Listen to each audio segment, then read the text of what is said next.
YouTube. So as you're jumping in here, TikTok, make sure you share this with all of your friends. Hit that like button, that love button, and we'll get going here. Welcome to YouTube. Thank you all for being here. We're going to do a little Independence Day Q&A. I'm off work today. I think many of you probably are. Yeah, as I mentioned earlier, shout out to my son Cooper, whose birthday is today. He's 9 years old today. And happy birthday to the United States of America, obviously. Having trouble filling your script for 10 milligrams Zepbound. Yeah, the shortage was extended, right, for the 10 and the 15. Both Zepbound and Mounjaro both are in shortage now through the end of July. You know, that's one of the things that we talked about earlier this month is how are they ever going to have this resolved? And of course they didn't. Allegedly the 12.5 is available. I'd love to hear in the chat from you all what your experience is finding your doses. Are you able to find them? It seems like generally it's better than it normally is. Hey Sabrina, happy Independence Day to you. Welcome. Somebody asked about the Wegovy and the blindness study. So that's a really interesting study. I dropped a video on that yesterday. You know, essentially what we had was a clinic in over on the East Coast that operates in conjunction with Harvard Health, and they were sort of looking at post-marketing data for semaglutide for their patients with a very specific eye condition that affects the optic nerve and the blood flow to the optic nerve that can cause blindness. And what they found in this post-marketing study, and this will need a lot more analysis and further testing in the future to validate this, but it's certainly an interesting and troubling signal to see that there is an 8-fold increase in people on, hey, thank you for the gifts over on TikTok, an 8-fold increase in this rare condition, NAOIN, something like that. But yeah, we'll have to watch that, and I wanted to make sure that you all were kind of aware. And I did hear from a couple people in our Zepbound for Weight Loss group that they've had some weird eye things pop up, whether it's correlated or not. TBD, right? But that'll be an interesting one to watch. Thank you, Diana says happy birthday to my son.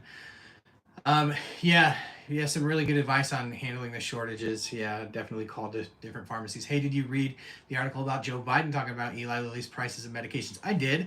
You know, I don't. Do I think anything's going to come of it? I don't think so. Not with this new. I mean, really, the system is so powerfully broken, and I tend to be on the side of, you know, what Lilly and Novo have both said about the price of this medication, and that's that, you know, the real reform, I think, starts with PBM reform. The middleman of our insurance system that takes a cut of virtually every prescription that is written in this country, and sometimes, especially with generics, up to 30 and 40% of a prescription. The PBMs, just by virtue of being the middleman, are taking in a massive cut. And so do I think that Joe Biden saying something about this is going to make anything happen? No, I don't have a great deal of confidence in that. I think that it's good when these are topics of discussion in Washington, but I think the challenge is that, you know, this isn't a new problem. It's new to our community, right? The cost and accessibility of these medications, but talk to anybody who's dealt with any chronic disease for any period of time. This is not a new problem, and it's not new, certainly, to the legislatures in this country. It's just, you know, it's election season, so people are fired up, and so they're taking the opportunistic time to draw attention to it, but I don't think anything will happen. So let's see here. I'm not sure comments are turned on here on YouTube, which would be unfortunate.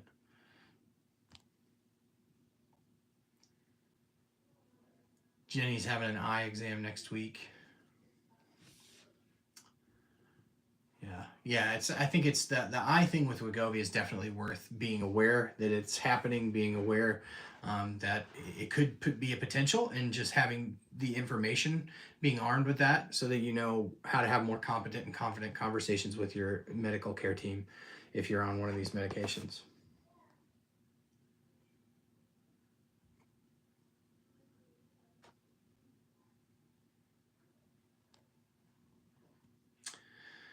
YouTube, I'm not sure why the commenting isn't available there.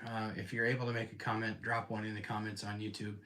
But for some reason, it seems like the commenting is turned off here. So definitely hit that like button if you're over watching on YouTube. Obviously, you can comment over on TikTok. Let's see here. Questions about food noise. I think food noise is a really interesting concept, right?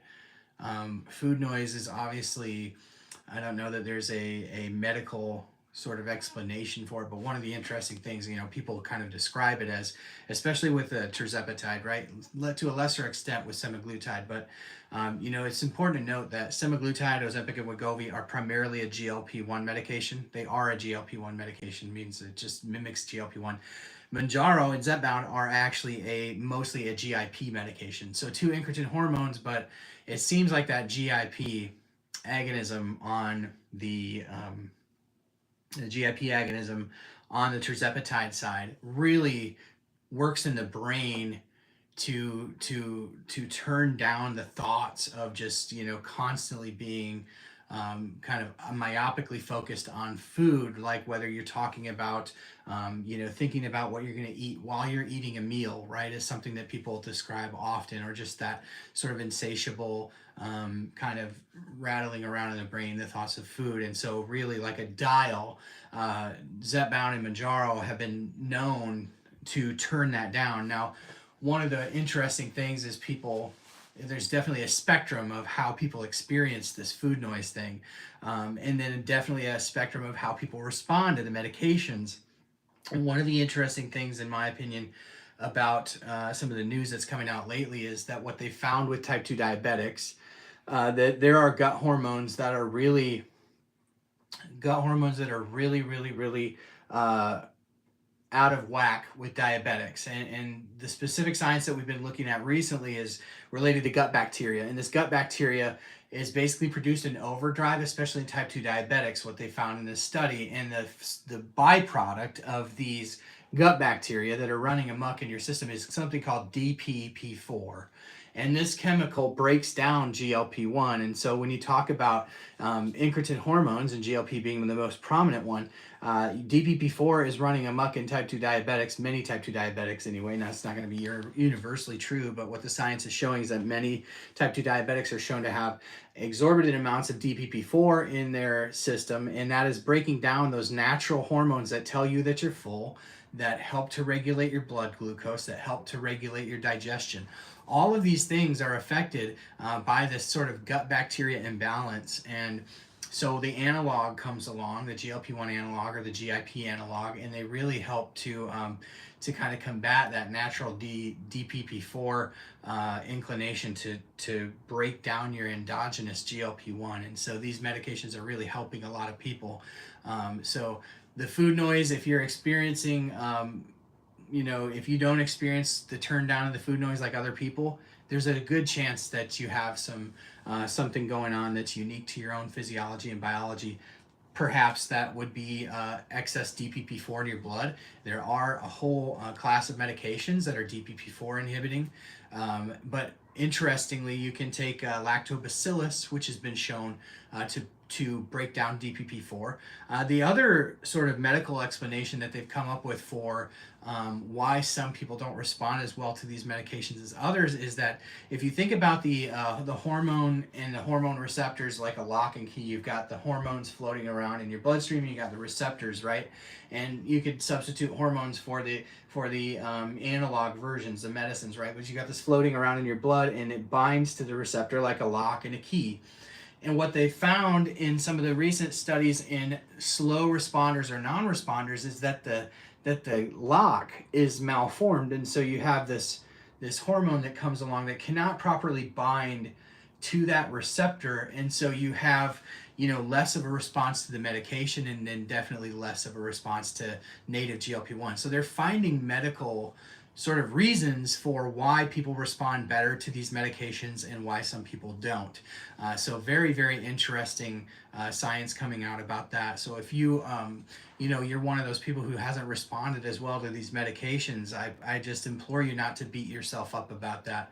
There's nothing wrong with you morally, because the medicine's not working, just like the dieting wasn't working, just like everything else. It's just we need medical science to sort of catch up with our conditions. And so if that sort of resonates with you, drop it in the chat. Let me know that's you. Put slow responder in the chat.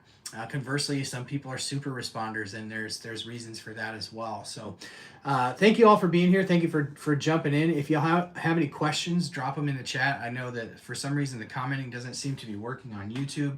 Let me see if I can get that rectified real quick.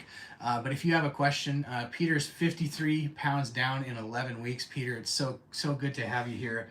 Peter's over with us on TikTok, but usually Peter's joining us on YouTube. Sabrina says she's average, and Sabrina's really putting the work in at the gym. If you've been following my journey at all, I've been doing a lot of lives from the gym, but I've got to work through a couple things because basically what I'm finding is that the gym internet is trash, and so it's not working out exactly like I wanted it to. While I'm working on the YouTube comments here, if you all could do me a favor, hit that like, hit that bell, hit that sub, share the live over on TikTok with a couple of friends. And I wanted to just let you all know that tonight we do have a special installment of On the Pen Live. It's a show that happens every Thursday night live on YouTube. It happens at 9 p.m. Central Time, and it's just a great time. And we pre-recorded a episode with Candace, the T on GLP. 42 pounds down in 18 weeks for Corey. That's awesome. Meg is down 35 pounds in 9 weeks. That's amazing. Bernie, welcome to the stream. Thank you for being here. If you're over on YouTube and you're watching, I'm working on the comments, getting the comments turned back on. I'm not sure what's happening there, but make sure you hit that like button. I'm going to pause you over here on TikTok for a second. But yeah, the show's tonight at 9 p.m. Central. It'll air, so I hope that you'll all get the chance to check that out as it's on at 9 p.m. Central, 10 o'clock Eastern, 7 o'clock Pacific. If you haven't checked out that show, you really, really should check it out. It's awesome. Let's see here. I don't know if I can get in there with my studio.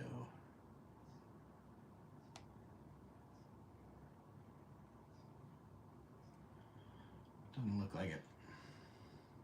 So I apologize for that, YouTube. Super frustrating. So yeah, any other comments that you have today, please feel free to drop them in the chat here. Otherwise, we'll skedaddle on. We got a lot to do here around the house today. We're going to do some grilling. If you're going to grill tonight, let me know. I'd love to hear what your plans are for this holiday weekend. We are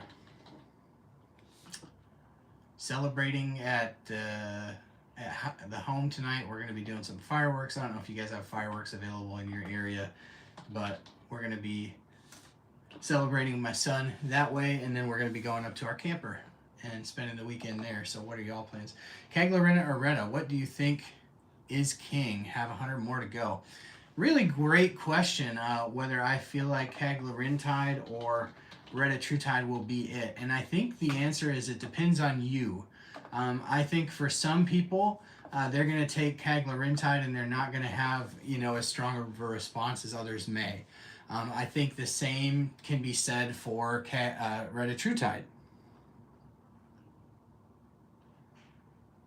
So Caglarintide is an amylin agonist. Amylin is co-secreted in the pancreas with insulin, and it's sort of a different pathway to satiation, right? And that's what's interesting about Caglarintide is it's a non-incretin hormone, so it's a whole different pathway that they are activating to tap into the weight loss potential, right?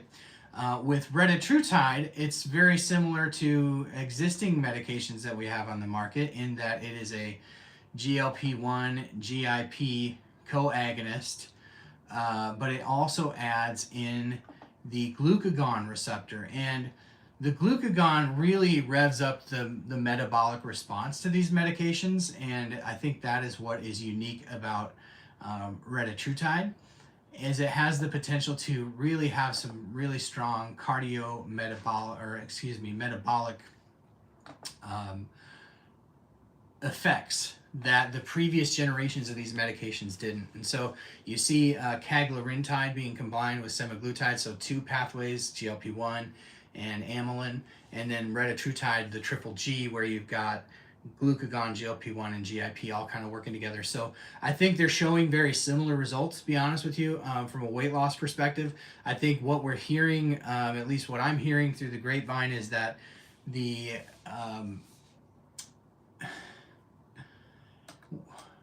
for some reason my YouTube live stream is set to made for kids, and was not my intention. So maybe that's why the comments are turned off. That's what's going on, I guess. So yes, Retatrutide. I lost my train of thought when I saw that this is tagged for kids. That was my mistake. So yeah, so I kind of lost my train of thought, but cagrilintide and retatrutide is the topic of conversation. Retatrutide or cagrilintide, I think, is going to be a really positive one for diabetics. What they're showing is that diabetics actually respond a little bit better to the amylin agonism than they do they maybe will respond to the glucagon agonism in retatrutide. But we'll have to see. Hey Lisa, how are you today? Happy 4th. I'm gonna kill this YouTube stream here and maybe fire it back up a little bit later in the not for kids section so that we can comment. Thanks for hanging out with me. I hope we'll catch you on the next one, YouTube.